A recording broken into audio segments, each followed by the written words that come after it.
पहले तो यूपी से हूँ, डिस्ट्रिक्ट लखीमपुर है। एंड पता है जब उलझनें अपार होती हैं तो दर्द अक्सर आ ही जाता है। तो स्टार्ट करता हूँ। बुरे वक्त के खंजर ने तड़पाया था, बुरे वक्त के खंजर ने तड़पाया था, फिर भी पैर नहीं पीछे रखा हमने।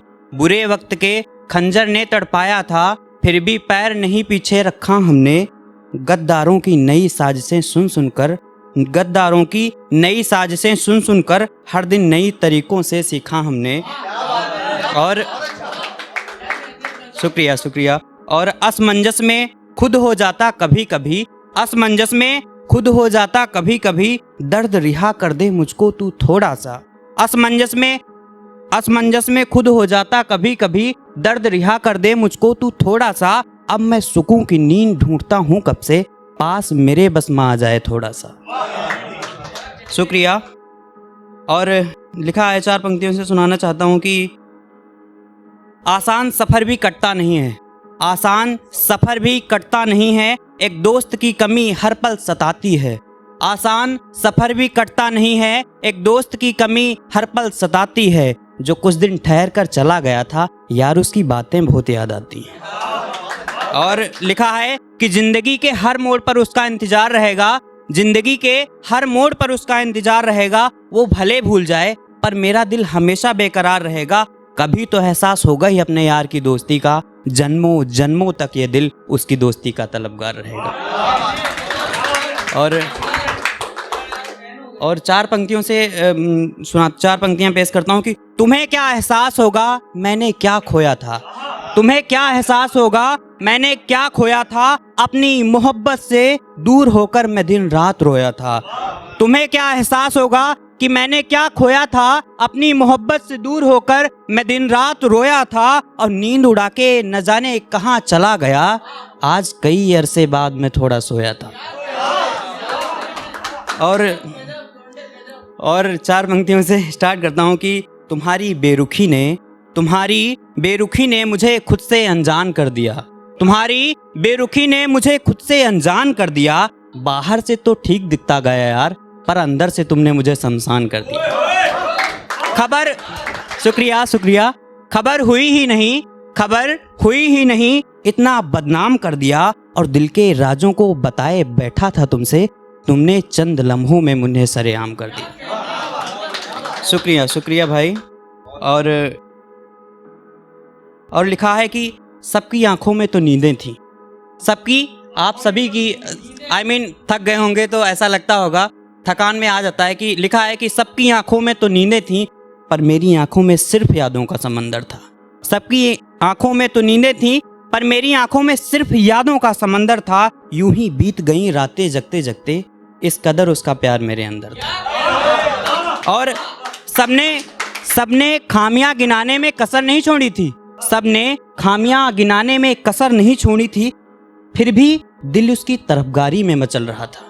सबने खामियां गिनाने में कसर नहीं छोड़ी थी, दिल फिर भी उसकी तरफगारी में मचल रहा था। और अपने जीवन का आईना बना लिया था अपने जीवन का आईना बना लिया था। एक बार रिपीट करता हूँ दोबारा कि सबने खामियां गिनाने में कसर नहीं छोड़ी थी, सबने खामियां गिनाने में कसर नहीं छोड़ी थी, फिर भी दिल उसकी तरफगारी में मचल रहा था। और अपने जीवन का आईना बना लिया था उसे, जिसे देखकर मैं हर रोज संभल रहा था। और एक मैंने मोस्टली लिखा है, सोचा था कि जरूर सुनाऊंगा कि दिल में मोहब्बत का समंदर था। सुनिएगा, दिल से सुनिएगा, क्योंकि मैं ऑलवेज दिल से ही लिखता हूँ, कभी भी दिमाग का इस्तेमाल नहीं करता, तो आप लोग भी दिल से सुनिएगा, ओके। दिल में मोहब्बत का समंदर था, प्यार बेहद दिल के अंदर था।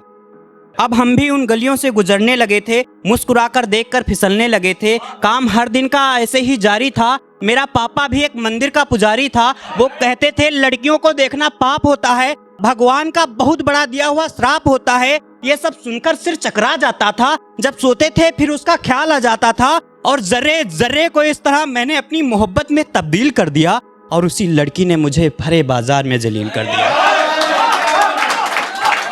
और शुक्रिया भाई, शुक्रिया। विवेक भाई, आपकी खास तवज्जो चाहता हूँ कि बस देखकर मुस्कुरा देती थी, बस देखकर मुस्कुरा देती थी, जैसे सारे गमों को भुला देती थी। मैं उसके साथ सपने सजाने लगा था, उसको धीरे धीरे मैं आजमाने लगा था। चांद से दिखने वाली लड़की अंदर से कुछ और थी, काले दिल में जाल बिछाए लगती बिल्कुल मौन थी और उसके चक्कर में पड़कर मैं मोहित हो जाता था। रात के देखे हुए दोबारा सपनों में खो जाता था। ऐसा भूत चढ़ा था, उसको घर से लेकर निकल लिया। मैंने अपने माँ बाप के जिंदा सपनों को ऐसे कुचल दिया, जिस्म को छुआ तक नहीं, रूह को अर्पण कर दिया। प्यार में मैंने सब कुछ समर्पण कर दिया और जिसकी कोई इज्जत नहीं थी उसको अपनी मोहब्बत में हीर कर दिया और उसी लड़की ने मुझे भरे बाजार में जलील कर दिया। शुक्रिया भाई। और इस पोएम की लास्ट पंक्तियां हैं कि कुछ हफ्ते पहले सुना था कि उसका कोई रकीब है, पर मेरे दिल ने कहा वो तो सिर्फ मेरे करीब है।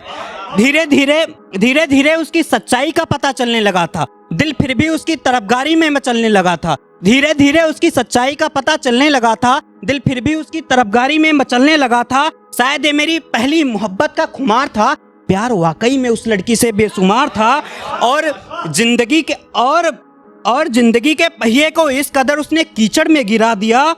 मेरी मोहब्बत का उसने आखिर कैसा सिला दिया। ये सब सोच कर दिल रो रहा था, अपना होते हुए भी सब कुछ खो रहा था। नींद कैदी हो गई, सपनों को मार दिया था, खंजर ऐसे उसने सीने में उतार दिया था और जिसके इंतजार में तड़प कर इन आंखों को नीर कर दिया और उसी लड़की ने मुझे भरे बाजार में जलील कर दिया।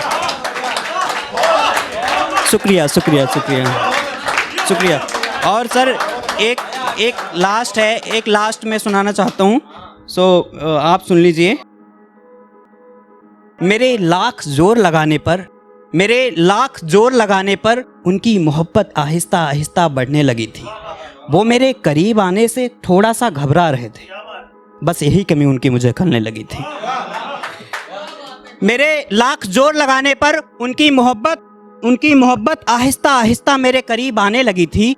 मेरे लाख जोर लगाने पर उनकी मोहब्बत आहिस्ता आहिस्ता मेरे करीब आने लगी थी। वो मेरे करीब आने से थोड़ा सा घबरा रहे थे और यही कमी उनकी मुझे खलने लगी थी। फिर भी मैं अपने जज्बातों को दिल में ही दबाता गया और उन्हें एहसास तक नहीं हुआ और मैं उनकी जिंदगी से दूर जाता गया। वो दिखावे की शायद मोहब्बत करने लगे थे। कहते नहीं है कि कभी कभार ऐसा होता है कि हम जिसे चाहते भी नहीं है, लेकिन उसे ऐसे बातें करते हैं कि उसे फील होता है कि नहीं यार भाई हमसे अच्छा कोई नहीं है, और शायद ऐसा लगने लगता है कि ये मुझे चाहता है, कुछ ऐसा होता। तो मैंने लिखा था वो शायद दिखावे की मोहब्बत करने लगे थे, कभी समझ ही नहीं पाए थे मेरे दिल को, वो मेरे शहर से दूर चलने लगे थे। और विवेक भाई, एक बात है कि यार चाहे जो भी हो, मतलब अगर आपका कोई सगा है, जैसे आपको कोई चाहता है ना, अगर आपको छोड़ के जाएगा तो फिर दूसरी जगह खुश हो ही नहीं सकता यार, क्योंकि वो तो बस वही लाइन लिखा है कि वो दिखावे की शायद मोहब्बत करने लगे थे, कभी समझ ही नहीं पाए थे मेरे दिल को, वो धीरे धीरे मेरे शहर से दूर चलने लगे थे और बेगानी राहों में कुछ दिन भटक कर फिर अपनों की फरियाद करने लगे थे। लास्ट लाइन है कि बेगानी राहों में कुछ दिन भटक कर फिर अपनों की फरियाद करने लगे थे और कातिलाने शहर में सुकून ढूंढने चले थे, आज वो फिर मेरे पास लौटने लगे थे। शुक्रिया भाई।